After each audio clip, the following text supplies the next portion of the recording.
Oke, biar nggak kelamaan langsung aja kita bisa masuk ke episode kedua.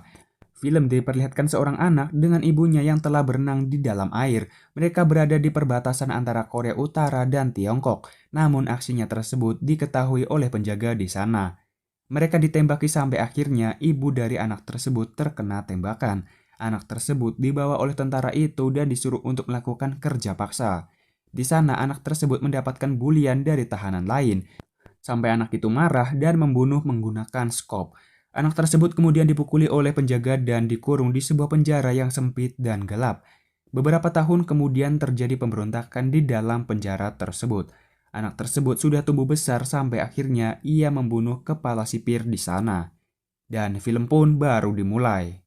Terlihat profesor sedang mengatur rencana. Para sandera akan digunakan untuk mencetak uang dan menggali sebuah tanah.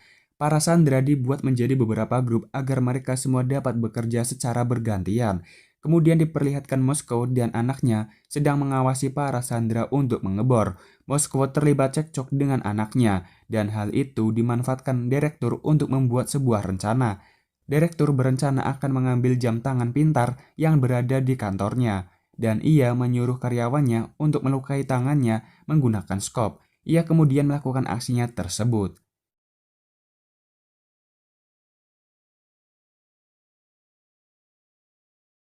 Setelah kekacauan itu terjadi, direktur berhasil kabur dari ruangan itu. Namun, sialnya ketahuan Tokyo yang sedang berjaga. Ia kemudian ditanya apa maksud dari rencana tersebut. Ia beralasan kalau ia hanya ingin mengambil obat untuk temannya yang terluka, dan sampai pada akhirnya semua sandera dikumpulkan. Kemudian Berlin memisahkan mereka. Orang Korea Utara sebelah kanan dan Korea Selatan berada di sebelah kiri. Namun ada satu anak duta besar Amerika yang bilang bukan orang Korea, dan ia pun dipindahkan ke ruangan yang berbeda. Alasan Berlin memisahkan kedua negara tersebut adalah agar mereka saling mengawasi satu sama lain. Apabila orang dari Korea Selatan berbuat kesalahan, maka orang Korea Utara yang menanggung akibatnya, dan sebaliknya juga. Kemudian terlihat seseorang yang sedang berdebat di tempat percetakan uang, dan itu sesuai dengan yang diinginkan Berlin. Di lain sisi, pasukan khusus telah mengerahkan sniper terbaiknya untuk mengintai. Kemudian di dalam terlihat direktur sedang merencanakan sesuatu dengan selingkuhannya yang bernama Yun Mi Seon. Ia menyuruh agar Yun Mi mengambilkan jam tangannya untuk memberitahu keadaan di dalam. Awalnya Yunmi tidak mau, tetapi setelah diyakinkan dengan mengatakan akan bercerai dan menikahinya, Yunmi kemudian menuruti kemauannya. Kemudian rencana mereka hampir ketahuan oleh Denver, dan kemudian ia mengatakan kalau saat ini ia sedang hamil, sampai akhirnya Yunmi dibawa ke ruangan bersama En Kim. Di dalam ruangan, Yunmi bekerja sama dengan En Kim. En Kim mengalihkan perhatiannya dengan meminta izin ke toilet, sementara Yunmi pergi ke ruangan direktur dan mencari jam tangan tersebut. Sampai akhirnya Yunmi berhasil menemukan jam pintar itu dan langsung memberi sinyal kepada agen luar. Namun, tiba-tiba Denver datang dan bertanya apa yang sedang ia lakukan. Yunmi bilang kalau ia lapar dan mencari makanan di situ, dan Denver kemudian memberinya sebuah roti.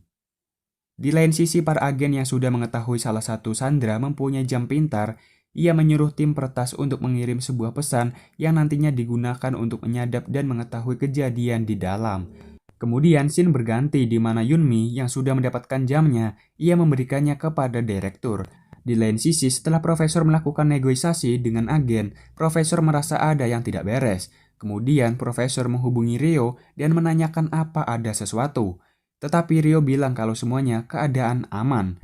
Profesor yang masih gelisah, ia menghubungi Seon Boji untuk datang ke kafenya. Scene berganti di mana direktur berpura-pura sakit perut dan meminta ke toilet. Namun saat hendak menghubungi agen luar, aksinya tersebut gagal karena saat di toilet ia dijaga. Di sore harinya Seo Woo-jin sudah berada di kafe milik profesor.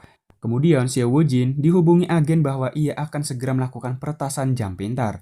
Namun profesor mengetahui hal tersebut saat menguping pembicaraannya. Profesor hampir saja dicurigai oleh Seo Woo-jin, tapi profesor berhasil mengalihkan perhatiannya. Setelah Woo-jin pergi, profesor langsung menghubungi Berlin dan mengatakan kalau salah satu sandera memiliki jam pintar. Kemudian Berlin menyuruh semua sandera untuk berkumpul. Di saat berkumpul, direktur mendapatkan pesan dari agen luar dan ia kemudian menekan tautan yang agen berikan. untuk meretas mengetahui kejadian di dalam sampai akhirnya agen luar berhasil dan mendapatkan suaranya. Kemudian direktur dipanggil maju sehingga jam tersebut diberikan kepada Yeonmi. Direktur yang maju ia diberi alat pendeteksi logam dan ia disuruh untuk memeriksa semua sandera. Kemudian tinggal giliran Yeonmi, ia juga diperiksa namun alat tersebut tidak dapat mendeteksinya. Sampai akhirnya tiba-tiba jam tersebut jatuh sehingga mereka semua tahu.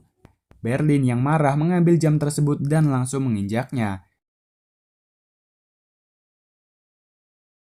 Kemudian Berlin menyuruh gengnya agar membunuh Yeonmi. Mereka sempat berdebat karena menurut profesor tidak ada yang boleh melukai Sandra, apalagi Yeonmi sedang hamil. Kemudian scene berganti di mana profesor sedang memantau keadaan dari monitor dan langsung menghubungi mereka namun tidak ada yang menjawabnya.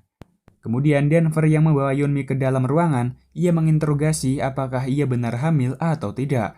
Karena Yeonmi tidak menjawab sampai akhirnya ia ditembak oleh Denver. Semua tawanan di sana panik setelah mendengar suara tembakan. Semuanya menangis. Dan film pun selesai.